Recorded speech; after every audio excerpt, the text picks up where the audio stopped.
अस्सलाम वालेकुम स्टूडेंट्स, क्या हाल है जी? कैसे हैं आप सब? उम्मीद करता हूँ आप सब खैरियत से होंगे। स्टूडेंट्स, मैं हूँ मोहम्मद इब्राहिम आपके चैनल डायमेंशनल फिज़िक्स से। और स्टूडेंट्स, आज हम डिस्कस करेंगे कंडीशन ऑफ ऑर्थोनॉर्मेलिटी या condition of orthonormalisation in quantum mechanics.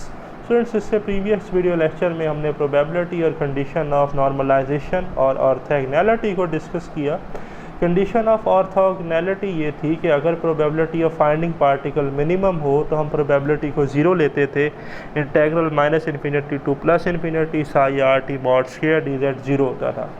और कंडीशन ऑफ नॉर्मलाइजेशन ये थी कि अगर probability of finding particle maximum हो integral minus infinity to plus infinity जो है psi R T mod square D Z 1 के बराबर हो तो उसे हम कहते थे कंडीशन ऑफ नॉर्मलाइजेशन।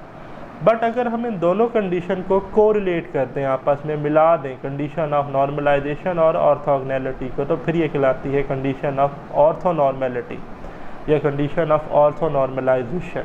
तो उसके लिए हम यूज़ करते हैं क्नोकर डेल्टा।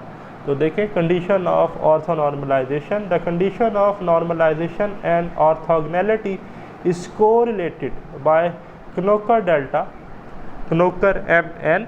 अब आप सपोज करें एक वेव फंक्शन जो है वो हमारे पास साई एम है और एक साई एन है, उसका कॉम्प्लेक्स कॉन्जुगेट है, ठीक है। या अगर साई एन वेव फंक्शन है तो उसका कॉम्प्लेक्स कॉन्जुगेट साई एम होगा, ठीक। तो प्रोबेबिलिटी को हम लिखेंगे इंटेग्रल माइनस इन्फिनिटी से plus infinity psi R T mod D mod square D Z.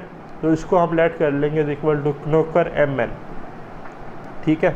और इसे ही हम कहते हैं ऑर्थोनॉर्मेलिटी कंडीशन। अब जब वेव फंक्शन m और n बराबर हो, when m is equal to n then it's condition of normalization. अगर m और n बराबर होंगे तो क्नोकर m n 1 के बराबर आएगा, इसे हम नॉर्मलाइजेशन कंडीशन कहेंगे, ठीक है। ऑर्थोनॉर्मेलिटी ट्रीट करेगी as a normalization. When m is not equal to n, अगर m और n बराबर ना हो then it's the condition of orthogonality. Kronecker m n जो है वो ज़ीरो होगा, m और n बराबर नहीं होंगे, तो यहाँ पर ऑर्थोनॉर्मेलिटी ट्रीट करेगी जस्ट लाइक ऑर्थोगोनैलिटी कंडीशन।